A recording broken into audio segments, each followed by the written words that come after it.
আসসালামু আলাইকুম বন্ধুরা, আমার হেসেলে আপনাদের সকলকে জানাই স্বাগত। বন্ধুরা, গরম পড়েই গেছে আর এখন কিন্তু আমাদের খুব সহজপাচ্য খাবার খেতে হবে, যেটা খুব সহজেই হজম হয়। বন্ধুরা, সেই কারণেই আজকে আপনাদের সঙ্গে শেয়ার করব মুসুর ডাল দিয়ে লাউ শাকের রেসিপি। খুবই ইজিভাবে বানাবো, কুকারে বানাবো আর খুব ঝটপট কিন্তু 5-7 মিনিটের মধ্যে রেসিপিটি রেডি হয়ে যাবে। তো চলুন রেসিপিটি শুরু করা যাক।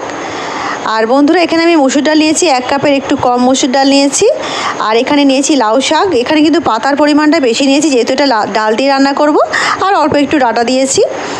তো এই শাকটাকে ডালটাকে ধুয়ে নিয়ে ফিরে আসছি বন্ধুরা। শাক আর ডালটাকে সুন্দর করে ধুয়ে নিয়েছি।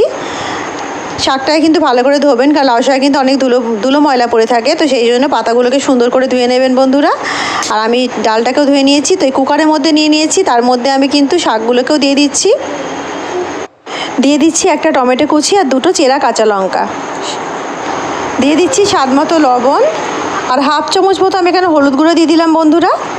দিয়ে দিচ্ছি অল্প একটু পরিমাণ মতো জল। খুব বেশি জল দিতে যাবেন না, তাহলে কিন্তু কুকার থেকে উঠলে পড়ে যাবে জলটা, কুকারে গায়ে নোংরা হয়ে যাবে। তো সেই কারণে জলের পরিমাণটা খুবই কম দেবেন, যতটা সেদ্ধ হয়ে যায় শাকগুলো সেই পরিমাণটাই জল দেবেন। তো এটাকে গ্যাসে চাপিয়ে দিয়েছি বন্ধুরা। আমি কটা সিটি দিয়ে শাকটাকে আর ডালটাকে সেদ্ধ করে নেব। তো দেখুন, আমি শাক আর ডাল কিন্তু সুন্দর করে সেদ্ধ করে নিয়েছি। আর আমার কিচেনের লাইটটা কিন্তু খারাপ হয়ে গেছে বন্ধুরা, সেই কারণে কিন্তু এখানে ব্রাইটনেসটা অনেকটাই কম। তো জানি না আপনাদের কীভাবে দেখাতে পাচ্ছি, ঠিকমতো দেখতে পাচ্ছেন কি না। তো এটা একটু অ্যাডজাস্ট করে নেবেন, রিকোয়েস্ট করছি। ডালটা সেদ্ধ করার পরে বন্ধুরা হাতার সাহায্যে একটু এটাকে ভালো করে ঘেটে নেবেন, যাতে ডালগুলো যেটুকু গোটা গোটা মানে একটু থাকে না, সেটা পুরো যেন ভালোভাবে ঘুটে যায় ডালটা সুন্দরভাবে। তো সেই কারণে এইভাবে একটু করে নেবেন বন্ধুরা। ডালটা সেদ্ধ হয়ে গেছে, তো অল্প পরিমাণে আমি জল দিচ্ছি। তো আপনারা আপনাদের পছন্দ মতো ঘন বা পাতলা করে নেবেন। এটা একটু হালকা ঘন ঘনই থকথকে ডালটাই কিন্তু ভালো লাগে খেতে। এটাকে আমি একটু ফুটিয়ে নেব বন্ধুরা, কি জাস্ট 5 মিনিট মতো ফুটিয়ে নেব জলটা দেওয়ার পরে। তো গ্যাস অন করে এটাকে বসিয়ে দিলাম ডালটাকে। আর ততক্ষণে আমি ফোড়নটাকে রেডি করে নেব বন্ধুরা। ডালটা ফুটছে, আমি এখানে দেখুন ফোড়ন রেডি করে নিয়েছি। 2টো শুকনো লঙ্কা, একটু রসুন কুচি, গোটা জিরা, একটা ছোটো তেজপাতাকে 2 টুকরো করে নিয়েছি। এটা কিন্তু ফোড়নে ব্যবহার করব, খুব সুন্দর স্মেল হবে এইভাবে ফোড়ন দিলে। তো দেখুন, এখানেও ডালটা কিন্তু টকবক করে ফুটতে শুরু করেছে। ব্যাস, আর কিছু করার দরকার নেই, এরকম থকথকে আমি রাখতে চাইছি। তো এটাকে নামিয়ে রাখবো আর ফোড়নটা দিয়ে দেবো ডালটা। বন্ধুরা, গ্যাস অন করে আমি এখানে কড়াই সর্ষের তেল চাপিয়ে দিয়েছিলাম। তেল গরম হয়ে গেছে, ফোড়নগুলো দিয়ে দিলাম এর মধ্যে। এগুলো দিয়ে একটুখানি ভাজা ভাজা করে নেব ফোড়নটা ভালো করে।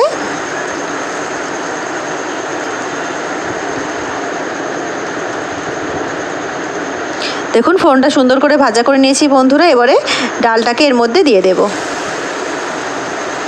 খুবই টেস্টি হয় বন্ধুরা, আমার তো ভীষণ ফেভারিট এটা। আর গরমকালে কিন্তু খুবই আদর্শ একটা খাবার এটা বলতেই পারেন। এটা যেমনি পুষ্টিকর সেমনি কিন্তু সুস্বাদু খেতে। তো অবশ্যই বানিয়ে দেখবেন একবার বন্ধুরা। খুবই ঘরোয়া এবং সহজভাবে বানালাম। ওপর থেকে দিয়ে দিচ্ছি ধনেপাতা কুচি। আর বন্ধুরা, আপনারা চাইলে এই সময় কিন্তু 1 চামচ ঘিও ওপর থেকে ছড়িয়ে দিতে পারে। ধনেপাতা অ্যাড করার পরে এটাকে একটুখানি জাস্ট ফুটিয়ে নেবেন বন্ধুরা। ফুটে নিলে কিন্তু আমাদের ডাল একেবারে রেডি হয়ে যাবে। তো বন্ধুরা, ডালটাকে ভালো করে ফুটিয়ে নিয়েছি। এবারে গ্যাসের ফ্লেমটাকে অফ করে দেব। তো বন্ধুরা, রেসিপিটি যদি আপনাদের ভালো লেগে থাকে অবশ্যই আমার চ্যানেলকে লাইক, শেয়ার, সাবস্ক্রাইব করে আমার সঙ্গে থাকবেন। দেখা হচ্ছে একটা অন্য নতুন রেসিপির সঙ্গে। ততক্ষণ সবাই ভালো থাকুন, সুস্থ থাকুন এবং আমার সঙ্গে থাকুন।